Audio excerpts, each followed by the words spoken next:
അന്താരാഷ്ട്ര power lifting ടൂർണമെന്റിൽ സ്വർണം നേടി സഭയ്ക്കും രാജ്യത്തിനും അഭിമാനമായി മാറി father Dennis Dominic Joseph. Pune ഗഡ്കിയിലെ സെന്റ് ജോസഫ് ബോയ്സ് ഹൈസ്കൂൾ പ്രിൻസിപ്പലും saint Ignatius church assistant parish വികാരിയുമായ ഫാദർ ഡെന്നിസ് ഡൊമിനിക് ജോസഫാണ് ഭൂട്ടാനിൽ നടന്ന CBKF 12ാമത് അന്താരാഷ്ട്ര ഗെയിംസിൽ പവർ ലിഫ്റ്റിംഗിൽ സ്വർണ്ണ മെഡലുകൾ കരസ്ഥമാക്കിയത്.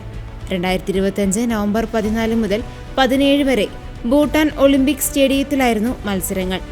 2024 ഡിസംബറിൽ പൂനെയിൽ നടന്ന WRPF നാഷണൽ പവർ ലിഫ്റ്റിംഗ് ചാമ്പ്യൻഷിപ്പിൽ വിജയിച്ചുകൊണ്ടാണ് അദ്ദേഹം ദേശീയ ശ്രദ്ധ പിടിച്ചുപറ്റിയത്. 2.5 വർഷം മുമ്പ് ആരംഭിച്ച തന്റെ പവർ ലിഫ്റ്റിംഗ് യാത്രയിലെ ഒരു പ്രധാന നേട്ടമാണിത്. ഫാദർ ഡെന്നിസ് തന്റെ വൈദിക വേഷമായ ലോഹ ധരിച്ചാണ് മെഡൽ വാങ്ങാൻ എത്തിയതും. പൗരോഹിത്യവും ആഗ്രഹങ്ങളും ഒരുമിച്ച് കൊണ്ടുപോകാൻ സാധിക്കുമെന്ന് ലോകത്തിനു മുന്നിൽ തെളിയിക്കാനാണ് താൻ ലോഹ ധരിച്ച് മെഡൽ വാങ്ങാൻ എത്തിയതെന്ന് ഫാദർ ഡെന്നിസ് ഡൊമിനിക് ജോസഫ് പറഞ്ഞു. ഒപ്പം തന്റെ പൗരോഹിത്യത്തിന് ഒരു സാക്ഷ്യം നൽകാൻ കൂടിയായിരുന്നു ഇതെന്നും അദ്ദേഹം കൂട്ടിച്ചേർത്തു. പരിശുദ്ധ കന്യകാമറിയമാണ് തന്റെ ശക്തിയും പരിശീലകയുമെന്ന് അദ്ദേഹം സാക്ഷ്യപ്പെടുത്തി.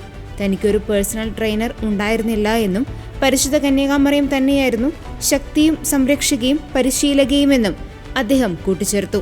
ഈ ജൂബിലി വർഷത്തിലുള്ള തന്റെ നേട്ടം എല്ലാ വൈദികർക്കും സന്യസ്തർക്കും സമർപ്പിക്കുന്നുവെന്നും ഫാദർ ഡെന്നിസ് പറഞ്ഞു.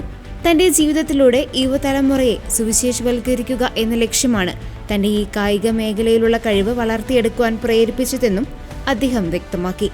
മത്സര സമയത്ത് കഴുത്തിൽ ധരിച്ച ജപമാല തനിക്ക് സംരക്ഷണവും ശക്തിയും നൽകിയെന്ന് അദ്ദേഹം പറഞ്ഞു.